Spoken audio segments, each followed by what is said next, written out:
It was one of those southern evenings that seemed to last forever. Sticky, heavy, the kind of heat that clung to skin and slowed time. The Jefferson family lived on the edge of a quiet Tennessee town, in a weathered white house that sat behind a patch of woods and a narrow dirt road. It was July of 1993, and the air was thick with the hum of cicadas and the smell of rain on the way. 8-year-old Amaya and Alyssa Jefferson were out back, barefoot, chasing each other through the grass with the unbreakable energy only twins seemed to share. Their laughter carried through the yard, a bright sound against the dull rumble of an approaching storm. Their mother, Denise, was on the porch folding laundry. She was used to the sound of the girls' voices, how one always echoed the other, how they rarely spent more than a few steps apart. She had worked a double shift earlier that day, and exhaustion had set in, but watching them play eased her. They were wearing matching shorts, one pink, one yellow, their hair tied in neat braids that bounced as they ran. Every so often, Amaya would stop to collect fireflies in a jar, and Alyssa would chase her with a stick, pretending it was a wand. By 7:45, thunder had started rolling over the hills, deep and distant. The sky shifted from bright blue to a strange, dim orange. Denise looked up, folded the last towel, and called out toward the yard. "Girls, time to come in." No answer. She called again, louder this time. The wind had picked up, pushing the swing and the oak tree back and forth. A few drops of rain dotted the wooden steps. She set the laundry basket aside and stepped down into the yard. Amaya, Alyssa. Still nothing. At first, she assumed they were hiding. The girls loved playing a game they called Ghost in the Woods, where they'd sneak behind the shed or slip just beyond the fence, waiting for their mother to pretend to be scared. Denise smiled nervously, peering behind the old tool shed where their father kept garden equipment. Empty. The grass was wet and flattened where they'd been running earlier. A plastic jump rope lay coiled near the fence, one handle missing. By the time she reached the edge of the property, the storm was nearly overhead. The first bolt of lightning split the sky, followed seconds later by a crack of thunder. Denise's voice turned sharp with fear now. She called their names over and over, moving toward the tree line. The woods were dark and dense, a place the twins were never allowed to go alone. Her hands trembled as she pushed through the branches, calling, listening nothing but the sound of rain beginning to fall in earnest. When she returned to the porch, drenched and shaking, the yard was silent. The neighbor's radio still played faintly from across the road, but her own home felt suspended in a kind of emptiness she'd never felt before. She ran to the front, checked the gravel driveway, then circled back again. No footprints, no laughter, no sign they'd gone anywhere at all. By 8:30, panic had settled in. Denise called her sister first, then 911. "My girls," she said, her voice breaking. "They were right here. They were just here." Within 20 minutes, a sheriff's cruiser pulled up, its headlights cutting through the rain. 2 deputies stepped out, rain slickers glistening under the porch light. They began asking questions. How long had the girls been outside? Did anyone drive by? Any family disputes? Anything unusual? Denise could barely answer. She kept glancing toward the backyard, hoping to see small shapes running toward her. Searchlights soon swept across the property. Neighbors arrived with flashlights, their faces pale and wet. A few men from the volunteer fire department combed the woods with dogs. The Jefferson property sat at the end of a narrow road that wound past a field and eventually connected to Highway 72, a route used mostly by logging trucks and farmers. The deputies focused their search there, spreading out along the ditch lines, calling the girls' names. Around 9:15, one of the searchers found something small near the fence, a set of footprints. 2, side by side, leading toward the road, both barefoot, one set slightly smaller than the other, pressed into soft mud before abruptly disappearing where the grass turned to gravel. The pattern stopped cold, as if the girls had stepped up into something. The deputies marked the spot with stakes and tape. Rain began pouring harder now. A flash of lightning illuminated the wet fields, and for a second, the entire yard glowed white. Denise stood on the porch, clutching the railing, unable to move. The air smelled of ozone and wet earth. A deputy returned, speaking quietly to another. Words like abduction and vehicle slipped through the static of the storm. By midnight, The Jefferson home was surrounded by patrol cars. Floodlights turned the quiet country road into a temporary command post. Neighbors were questioned, their faces drawn and tired. One woman mentioned seeing a white pickup earlier that day parked near the edge of the woods, but she hadn't thought much of it then. Another said she'd heard an engine idling around sunset but assumed it was a tractor. Inside the house, Denise sat on the couch, clutching a framed photograph of her daughters. Their small faces smiled back at her, identical except for a faint scar above Amaya's eyebrow. The clock on the wall ticked past 12:15. The storm had faded, leaving only the sound of dripping water from the porch roof and static from the police radios. A deputy knelt beside her, gently explaining that they'd issue an Amber Alert by morning, that officers would check every truck stop, every motel within 50 miles. But she wasn't hearing him. She was staring at the open back door, the faint outline of small, wet footprints fading on the wooden floorboards. Outside, the sheriff's men were still, combing the roadside ditch where the footprints had ended.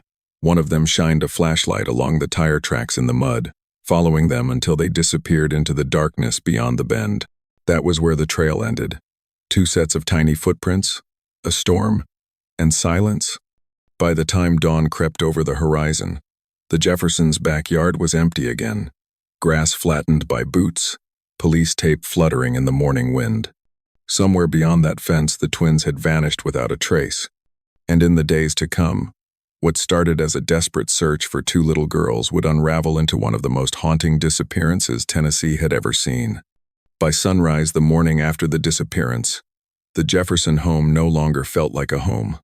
It was a base of operations cluttered with maps, coffee cups, and radio chatter.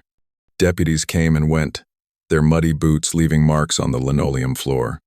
Denise sat on the edge of the couch, hollow-eyed, watching strangers pin red flags on aerial photos of the surrounding land. Her yard, the same one that had once been filled with laughter, was now ringed with yellow tape and tire tracks from patrol cars. By mid-morning, the search expanded beyond the fence line. Volunteers, neighbors, teachers, even strangers from nearby towns formed human chains across the woods, calling the twins' names over and over until their voices cracked. Search dogs barked, then whined as the scent trail curved toward the road and faded near a gravel shoulder. One handler followed it as far as a gas station half a mile north, but the trail ended there, abruptly, as if the girls had vanished into thin air. Helicopters circled overhead for most of that day, their rotors beating down on the treetops. Officers waded through creeks, searched abandoned barns, even drained part of a pond behind an old farm, but nothing surfaced. Every hour that passed made the silence heavier. Reporters started to arrive, setting up cameras on the roadside, calling out questions that Denise couldn't answer. That evening, she stood under the bright lights of a local news station's camera, clutching a photograph of Amaya and Alyssa in matching yellow dresses. Her voice trembled as she begged for help, said they were good girls, never wandered far, never would have gone willingly with a stranger. It was the kind of plea that made the evening news across Tennessee that night. The image of a mother's desperation looping over footage of deputies trudging through the rain. In the days that followed, the case consumed the entire county. The sheriff's office set up a dedicated tip line that rang constantly. People claimed they'd seen a white pickup near the Jefferson property around sunset that night. Others said a drifter had been camping by the creek 2 weeks earlier. One man swore he saw 2 little girls matching their description at a rest stop in Alabama, but the security footage showed no one. Every rumor sparked a new wave of hope and ended the same way in silence.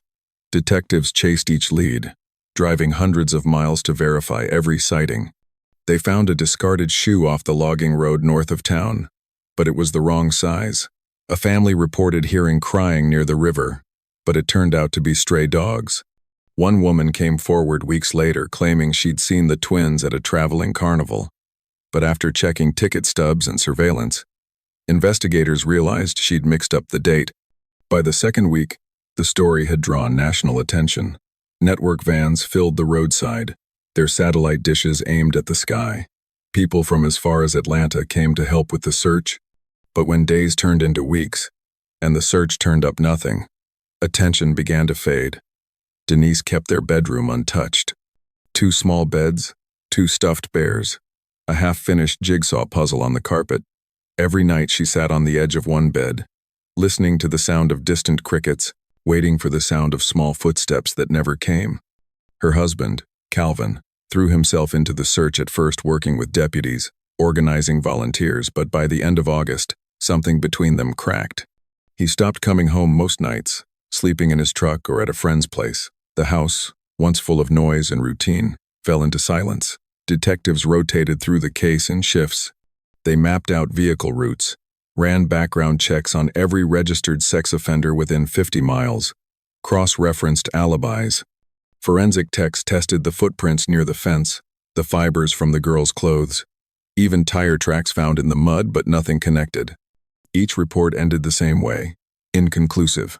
By September, the story had become another cold case headline: Tennessee twins vanish without a trace. The media trucks left first. The volunteers stopped showing up. The flyers tacked to trees and store windows began to curl and fade. Denise still called the sheriff's office every morning, her voice quiet, asking if they'd found anything new. They never had. Inside the police department, the case file grew thicker. Hundreds of pages of interviews, photographs, evidence logs, but none of it brought them closer. The sheriff at the time, a man named Reed, said later that it was like chasing smoke. Every lead disappeared the moment they thought they had it. The town itself seemed to change after that summer. Parents kept their children indoors. A rumor spread that the twins had been taken by someone they knew. Others whispered about cover-ups, that someone powerful had been involved, or that the sheriff's office had botched the early hours of the search. But no one ever proved anything. Denise stopped attending church. She stopped opening her mail. She stopped answering the door when reporters knocked. The backyard remained overgrown, the swing hanging still. When neighbors passed by, they avoided looking toward the house. It had become a reminder of something they couldn't explain, a mystery that sat just beyond the edge of reason. The Jefferson twins case officially went cold in the fall of 1993, but for Denise, time didn't move forward. Every birthday that passed was marked by candles on a table for girls who weren't there. Every thunderstorm sounded like the one from that night. And in the years that followed, people in that part of Tennessee would still lower their voices when driving past the old Jefferson place, as if even the air around it remembered. Because 2 small sets of footprints had stopped at the edge of a country road, and no one ever found where they led. Every case we share isn't just a story, it's days of research, fact-checking, and chasing the truth. We do it because these stories matter, and someone out there still deserves to be remembered. If you want us to keep uncovering the truth, please like, subscribe, and tell us in the place of comments which part of today's case stayed with you. Your support keeps us going. For more mysterious solved cold cases, the links are waiting for you in the description below. Now, let's get back to the case. By 1999, the Jefferson twins case was just one of hundreds stored away in the evidence vault of the Shelby County Sheriff's Department. The folders were brittle now, paper edges curling, names fading from the ink. Each case represented someone who had simply disappeared: faces on flyers, smiling school photos, lives frozen in time. But most of them, especially the ones involving black children from small southern towns, had been quietly forgotten. Sergeant Mark Hollis was in his mid-30s when he first came across the Jefferson file. He wasn't supposed to be reading it that night. His task was purely clerical, digitizing old casework for a database modernization project. But something about the name caught his eye. Jefferson, Amaya, Alyssa, missing persons. July 1993. He remembered faintly hearing about it as a teenager. 2 girls gone from their backyard. No trace, no resolution. He pulled the box from the shelf, blew off a thin layer of dust, and opened the first folder. Inside were black and white photographs, hand-typed reports, and the yellowing transcript of the 911 call Denise Jefferson had made that night. They were just here. Her voice echoed faintly through the old recording, the static barely masking her panic. Hollis sat back, listening through cheap department-issued headphones, watching the rain streak the window of the evidence room. It was supposed to be just another file, but something about this one didn't sit right with him. The investigation notes were detailed, but they felt scattered, rushed. It was clear the sheriff's office at the time had been overwhelmed. Dozens of tips had come in, most handwritten on loose paper, with no follow-up notation. Names of witnesses were misspelled. One section, marked evidence, recovered from scene, listed an item Hollis didn't recall seeing in other child disappearance cases. Polaroid fragment, torn, recovered near fence. He dug through the smaller evidence envelope taped to the back of the file. Inside, sealed in cloudy plastic, was half of a photograph. The edges were warped, water damaged from years in storage. The image showed a little girl, maybe 8 years old, smiling in front of what looked like an old barn door. The lighting suggested daylight, maybe afternoon. Her hair was in neat braids, tied with yellow beads. And though he'd never seen the Jefferson twins in person, something about that face made him stop. At the right edge of the torn photo was what appeared to be a hand, an adult's, resting just near the girl's shoulder. The photo had been ripped roughly, the missing half completely gone. Hollis leaned closer, reading the evidence label. The handwriting was hurried, or the signature at the bottom from a deputy who had retired nearly 15 years ago. The report mentioned the fragment had been found stuck in the mud near the Jeffersons' backyard fence during the first week of the search.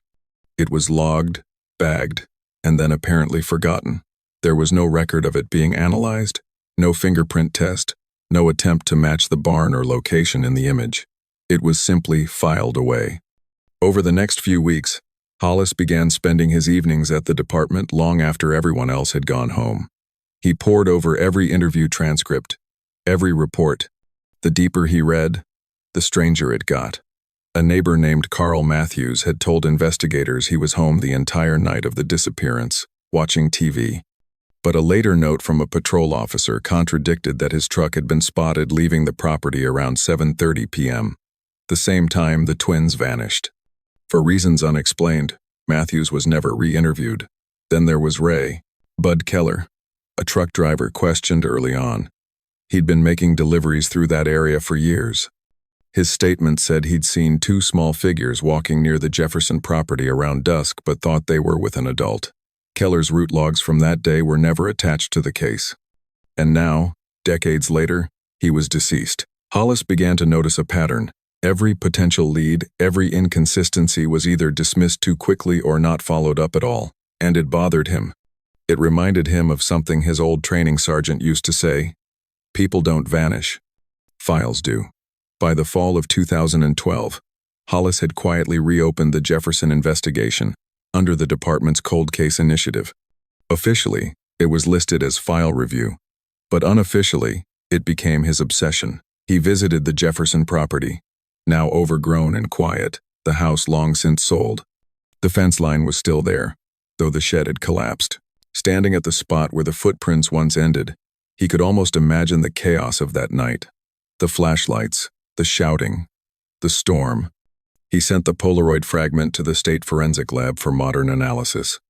Technology had changed dramatically since 1993, and within weeks, results came back confirming the photo stock was genuine.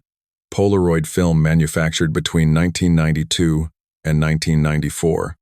Trace analysis showed particles of soil embedded in the torn-edge soil consistent with the red clay common in northern Tennessee farmland, but not the sandy earth near the Jefferson home.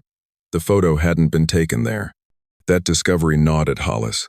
He began cross-referencing old land records, looking for any barn structures that matched the faint background pattern behind the girl. There were dozens, hundreds even, but one, a weathered tobacco barn outside Brownsville, stood out. It had the same distinct double-door pattern visible in the photo. Before visiting the site, Hollis decided to track down Denise Jefferson. She was living quietly in Memphis now, in a small one-story house on the outskirts of the city.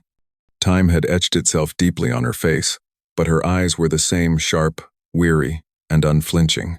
She welcomed him inside with polite suspicion. The walls were covered in framed photos, some of her daughters, others of her grandchildren. But on a shelf near the back hallway, there were 2 identical picture frames, each holding the same school portrait of the twins, taken just a month before they disappeared. When Hollis explained why he was there, Denise's expression barely changed. People had come before, reporters, podcasters, well-meaning strangers, but none of them had brought her anything new. She listened quietly as he described finding the old Polaroid, the discrepancies in the file. Then he reached into his briefcase and placed the sealed photograph on the table. For a long moment, she said nothing. Her hand trembled as she picked it up, eyes narrowing on the image. When she finally spoke, her voice broke in a whisper. "That's Alyssa's dress," she said. "She wore it the week before they went missing." Her thumb traced the faint outline of the barn door behind her daughter. Then her brow furrowed. "But that's not our yard." Hollis leaned forward. "You're sure?" She nodded slowly. "We never had a barn like that. That place, wherever it is, it's not here." He left her house that evening with more questions than answers. But one thing was certain. The photograph had been taken somewhere else. And if Alyssa was in that picture, smiling for someone's camera, then she had been alive long enough for that photo to exist. As Hollis drove back through the dark Tennessee roads, the rain beginning to fall against his windshield, a thought kept looping through his mind. Someone had taken the time to pose that child, to tear that photo, and to leave it buried near her own fence line. Whether by accident or message, it meant something. For the first time in 20 years, the Jefferson case wasn't just an unsolved mystery. It was a trail, and Hollis had just found the first piece of it. The Polaroid fragment sat beneath a microscope, its faded colors magnified into a strange mosaic of chemical layers and dirt. 2 decades of neglect hadn't erased the details, it had only buried them. Now, forensics analysts were peeling them back one particle at a time. When the new report came in, Sergeant Mark Hollis read it twice to make sure he wasn't misinterpreting it. The lab had confirmed the photograph's emulsion dated between 1992 and 1994, consistent with Polaroid film sold in the early 90s. More importantly, the microscopic soil embedded in the torn edge wasn't just any dirt. It was a match to a very specific kind of clay-rich soil, found only in parts of northern Tennessee. That region was about 30 miles north of where the Jefferson twins had vanished. Hollis followed the data trail to an old agricultural record, cross-referencing locations with barns that matched the pattern in the background of the photo. He eventually narrowed it down to a small patch of farmland near the town of Brownsville. The area was nearly forgotten, one of those places where property lines had blurred over generations, and the mailboxes leaned at odd angles along the roadside. When he arrived, the field was overgrown, and the barn was barely standing. Its roof had collapsed inward, the wooden walls warped and sagging under moss and vines. He stepped carefully across the uneven ground, the smell of wet timber and rot thick in the air. The old double doors, now splintered and half buried in weeds, matched the photo exactly. The Polaroid wasn't just old, it had been taken here. Local records showed that the land once belonged to a man named Earl Dorsey, a farmhand who had lived alone in a small shack nearby until his death in 2005. On paper, Dorsey was unremarkable. He'd worked odd jobs, picked up seasonal work on farms, mowed lawns, and occasionally sold fruit from his truck at roadside stands. But when Hollis ran his name through the state database, the picture darkened. Dorsey had been arrested twice in the late 1980s for trespassing and petty theft. Another charge from 1999 involved inappropriate contact with a minor, but the case had been dropped when the family declined to testify. After that, he disappeared from any public record. Hollis asked around town, speaking to the few people who still remembered him. An older man at the feed store described Dorsey as quiet but strange, said he'd see him driving his dented blue pickup around dusk, always keeping to back roads. A woman who had rented him the farmland years ago said he'd left suddenly in 1994, owing back rent. She remembered the smell that lingered from the barn afterward, something she could never quite explain. With the property now technically abandoned, Hollis got a warrant to search it. Forensic techs joined him early the next morning, their boots crunching over dead leaves. They began by scanning the ground with metal detectors, probing under collapsed beams and piles of rusted farm equipment.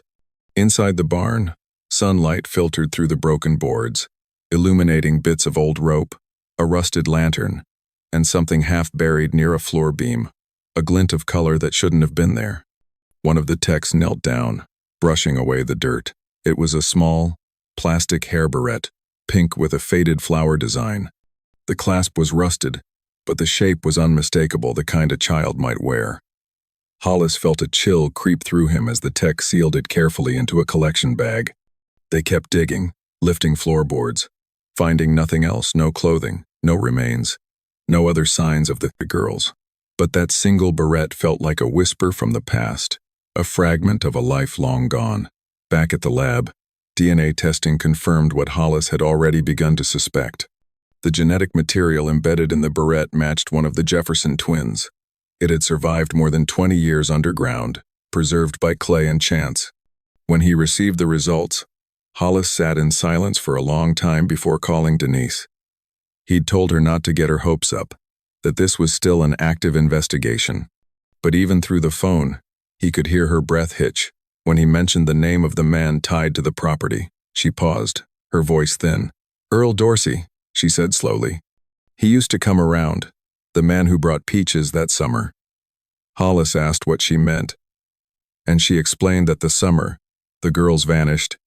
A local handyman had been stopping by the neighborhood offering fruit and yard work for cash. She remembered his pickup, a faded blue one, with a rusted tailgate. He'd mowed their lawn twice, maybe 3 times. The last time she saw him was a few days before the girls disappeared. She'd thought nothing of it at the time. That detail struck Hollis like a hammer. The description matched old DMV records of Dorsey's vehicle, a 1981 Chevy C10, blue, registered under his name until the mid-1990s. Hollis began reconstructing Dorsey's movements that summer through county job ledgers, utility records, and any surviving work logs from local farms. It was tedious work, but slowly a pattern began to emerge. Dorsey's name showed up repeatedly in areas where children had gone missing or where attempted abductions had been reported in the years before and after 1993. There was Gainsborough, 1990, where a 7-year-old girl had vanished walking home from a friend's house. Madison County, 1992, where 2 siblings reported being followed by a man in a blue pickup. Neither case had led to an arrest, and no suspect was ever identified. But in both instances, Dorsey had been living within 20 miles. It wasn't proof, but it was more than coincidence. The deeper Hollis dug, the darker Dorsey's history became. Employment records showed he'd been fired from a produce warehouse in 1993 for behavioral issues.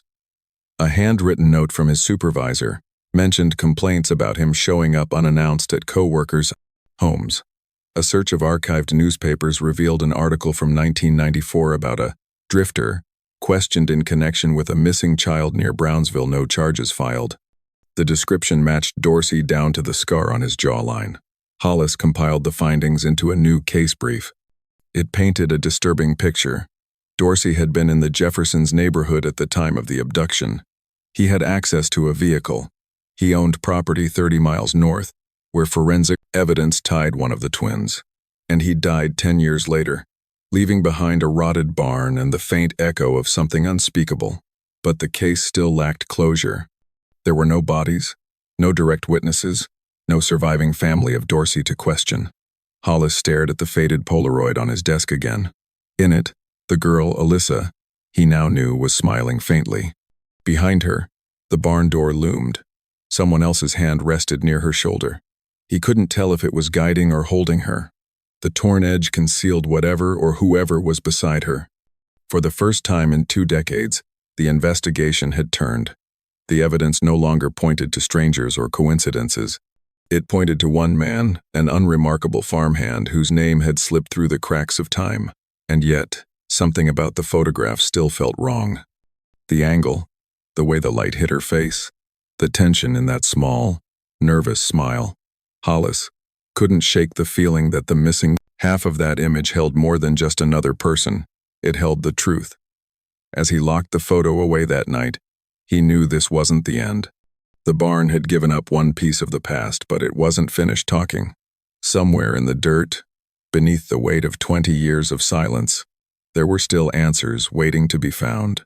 When investigators returned to the old barn, the air carried a strange stillness, as though the land itself was holding its breath. The summer heat had turned the place sour, the smell of wet soil and rotting timber thick enough to cling to skin. Sergeant Hollis stood beside the forensic team as cadaver dogs circled through the debris, their paws kicking up small clouds of dust. It had been nearly a month since they'd found the hair barrette. Now, with a warrant to fully excavate the property, the search began again, methodical, inch by inch. The dogs moved restlessly, noses low to the ground, until one suddenly froze. A short bark echoed inside the barn, sharp enough to make the team stop in unison. The animal had found something near the back wall, where a layer of dirt looked slightly disturbed, softer than the rest. Hollis watched as two technicians knelt and began digging carefully. Within minutes, their shovels struck plastic, a torn tarp wrapped tightly around what looked like a box. They unearthed it slowly, lifting it into the open air. The box was made of wood, the edges swollen from moisture, nails rusted nearly through. When they pried the lid open, the smell that escaped was faint but unmistakable, old earth mixed with something chemical, almost sweet. Inside, beneath the layers of decayed tarp, were the small remnants of lives once lived: children's clothes, faded and stiff from age, fragments of toys, and a stack of Polaroids, warped and water-damaged but still legible enough to send a chill through the group. Hollis put on gloves and began sorting through the photographs one by one.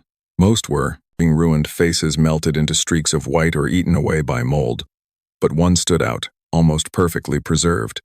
It showed two little girls sitting side by side on wooden steps, their faces uncertain, eyes wide, each holding a stuffed bear. He recognized them immediately. Amaya and Alyssa Jefferson. They looked younger than 8, their hair freshly braided, their expressions caught between confusion and fear. Turning the photo over, Hollis read the words scrawled in jagged handwriting across the back: "My angels, July 93. The entire barn seemed to fall silent around him. The evidence team photographed everything before sealing it for lab analysis. Forensics would later confirm what Hollis had already begun to suspect. Inside the box, traces of chloroform were found, absorbed into the fabric of the children's clothes. Whoever had placed the items there had handled chemicals likely to sedate or conceal. Even more disturbing were the paint flecks embedded in the fibers. Under spectral analysis, they matched the exact composition of paint used on the Jeffersons' backyard shed. The twins hadn't been taken far before being transported. They were snatched directly from their own yard. That single connection turned the case from speculation into proof. No remains were recovered at the barn site, and ground scans revealed no large voids or burial cavities nearby. That left investigators with one grim conclusion: the girls had been here, but at some point, they'd been moved again. The barn was only a stop along the way. Back at the lab, forensic imaging experts worked to restore the last remaining Polaroid. High-resolution scanning brought out details invisible to the naked eye. When they enhanced the image's reflection, the faint sheen visible on one of the twins' eyes, they noticed something subtle but unmistakable. In the reflection stood the faint outline of an adult figure holding a camera. The man's shape was distorted by the curvature out of the lens, but along the jawline, the software picked up a distinct dark mark, a deep, uneven scar. Hollis pulled the archived mugshots of Earl Dorsey from the records database. The scar was identical. That night, he drove home in silence, the roads dark and empty, his thoughts looping through the same sickening realization. The photo wasn't just evidence. It was a portrait of the crime itself, proof that the girls had been photographed by the very man who took them. Dorsey hadn't just abducted them. He'd staged them, documented them, and then hidden the evidence beneath his own floorboards. The next morning, Hollis requested interviews with anyone still alive who had known or been related to Dorsey. There weren't many left. He found a surviving niece and a distant cousin living across the state line in rural Mississippi. They remembered Earl as odd, a loner who didn't talk much but occasionally dropped by unannounced to borrow tools or use their well water. The niece recalled him staying for a few weeks in the summer of 1994, saying he was fixing up some old property nearby. When Hollis asked where that property was, she pointed him toward her late father's land, a few acres of overgrown woods outside Corinth, less than 2 hours away. The land records confirmed it. Dorsey's brother had owned a small piece of property there, sold off after his death. The site included an old storage shed and an unused well that had been sealed sometime in the early 2000s. Hollis contacted local authorities in Mississippi, requesting a joint investigation and the use of ground-penetrating radar. When the equipment arrived, the crew worked quietly, setting up around the wellhead. The scanner's readout glowed faintly in the dusk light, tracing subsurface voids and disturbances. At first, The patterns appeared normal, just loose soil and water pockets. But then, about 12 feet below ground, the radar picked up a series of irregular shapes. They weren't natural formations. Hollis felt his pulse quicken as the technician pointed to the screen. The voids were spaced unevenly, each roughly the size of a small box or cavity. The soil composition around them indicated they had been placed there intentionally and later covered. He didn't say a word, just nodded for the tech to continue scanning. For years, this case had been defined by absence of sound, of leads, of answers. But now, standing above that sealed well, Hollis could sense the weight of something tangible beneath his feet. Something that had been waiting, buried under decades of silence. The photo, the handwriting, the barn, all of it had led here. As the team packed up their equipment, the evening air settled thick and warm, crickets rising from the grass in a steady drone. Hollis stayed behind for a moment, looking out over the property as the last light slipped behind the trees. He knew what the next step had to be. The soil and readings were clear. The anomalies were there. Tomorrow, they would dig. And if the evidence buried below was what he suspected, it would finally tell the story of what happened to Amaya and Alyssa Jefferson. For the first time since 1993, the silence surrounding their disappearance was about to break. The dig began just after dawn. But by nightfall, floodlights burned across the clearing like artificial suns. The air was thick with humidity and the faint smell of diesel from the generators. Hollis stood beside the excavation team, his hands buried in his jacket pockets, staring at the mouth of the old well. It was only about 20 feet deep, sealed with concrete that had cracked and shifted over time. The ground-penetrating radar had shown irregular voids beneath it, shapes that didn't belong there. Now, a crew of forensic archaeologists worked in silence, each scrape of a trowel echoing against the stone. By the 6th hour, they had broken through the concrete seal and lowered a narrow tube light into the shaft. Mud and silt lined the interior, glistening with groundwater. It was slow work, methodical. They removed soil layer by layer, placing it into plastic trays to be sifted later. Around midnight, one of the diggers called out softly. The crew leaned in. About 12 feet down, the metal tip of a probe struck something solid, something that wasn't stone. The texture was different, fibrous, soft in places, but resisting just enough to send a hollow sound up the shaft. They cleared the area carefully, brushes replacing shovels. Gradually, the shape revealed itself, a fractured wooden crate, collapsed inward from age. The wood was dark and waterlogged, the nails rusted to flakes. Hollis crouched near the edge, peering down as the crew stabilized the site with wooden planks. A forensic specialist lowered herself into the hole, flashlight trembling slightly in her hand. For a long time, no one spoke.